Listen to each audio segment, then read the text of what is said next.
That'll bring us to our item number 9, which is the approval of the minutes of the September 10th, 2018 board meeting. Do I have a motion? Ms. Hutchison. I move that we approve the minutes of the September 10th, 2018 board meeting as shown in our packet. Have a second. Ms. Baumgardner seconds. Any discussion? Seeing none, all those in favor, please raise your hand. And that passes unanimously. And we'll now take up item number 10, which is our welcome and brief overview of Irmo Middle School by Cassie Pascal, principal here. Ms. Pascal.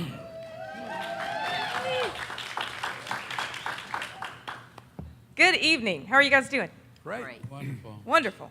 Well, welcome to Irmo Middle School, International Academic Magnet. We're really glad you're here. And I just want to begin by thanking you all for your continued support, and you're going to see it in my presentation how you've really affected positive change here at Irmo Middle. But really, I want to, the big kahunas in the room are my staff and the ones that were able to come tonight. If you guys could at least just wave or stand up. I have the most amazing staff here. It's just phenomenal. And you just got a small little excerpt of the high caliber of students that attend Irmo Middle School. So some of the things I'd like to share with you are the way we've been able to weave a beautiful tapestry of interventions and supports and high academic as well as behavioral expectations for our students, which has yielded just a phenomenal start to this school year. So, and I have a visual for you in case you all are more visual. But I'm going to talk about the way we are weaving our instructional initiatives with our professional development school work with the University of South Carolina, as well as just our PBIS program here at Irmo Middle School. So, ta-da! Check out our visual. So at the bottom, you're going to find the base and the roots of our tree. I don't have to behave here, right? Okay, good. So I don't usually, on those that don't know me. Do you know how to behave? No, sir. Well, no, I can code switch, can't I, Dr. You Melton? can code switch, no filters necessary, yes.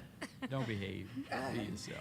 So at the base of our success is the district instructional support, just our district support, as well as our professional development school collaboration. So what we did is, with our professional development school, we have Dr. George Roy that comes and works here, and he's a professor at the University of South Carolina. He's actually a math methods professor, and he houses his class here as well as he works with our teachers.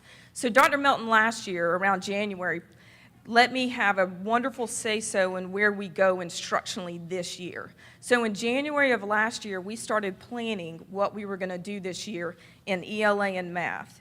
And with that unified support between District 5 and the University of South Carolina, we have been able to flip the script instructionally here at Irmo Middle School in a very positive way. So what we did is my ELA and math teachers joined in a journey in June, as well as in August. They met throughout the summer and planned, and it'll be sustained professional development the whole school year. They'll meet with our either George Roy or Lee Newman at least twice a month. And we are developing and implementing small group instruction. So we are able to really meet the students where they are instructionally and work to get them where they need to be. So that's why a lot of my students feel engaged, they feel supported, and they feel valued instead of feeling lost in a sea of classroom desks.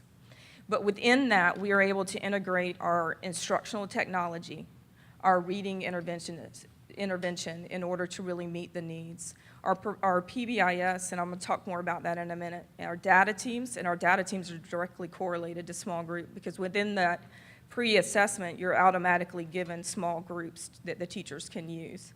And then we monitor it constantly through our classroom mosaic and making sure the state adopted standards. But one of the greatest things that was really changed kind of the face of how our students are taught and valued here at Irmo Middle School is the way we handle our PBIS, our positive behavior interventions and supports.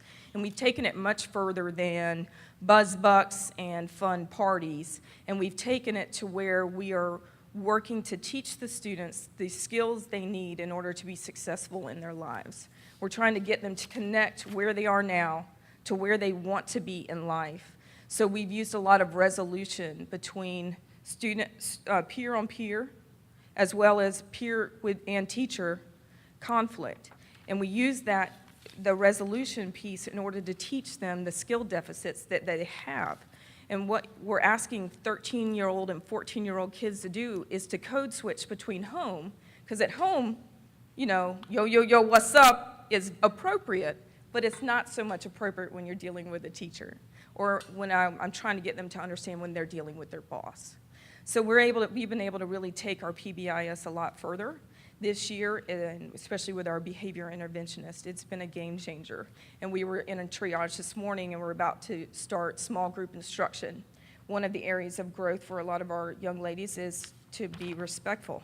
So we're going to start small group instruction on how to be respectful and get them, again, to connect it to lifelong learning. I could talk to you about this all night, but I have a time constraint.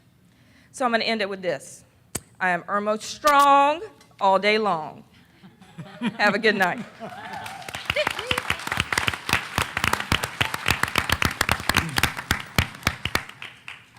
Thank you, Ms. Pascal. That was very inspirational, as the whole evening has been. That brings us to item number 11, which is our superintendent's report.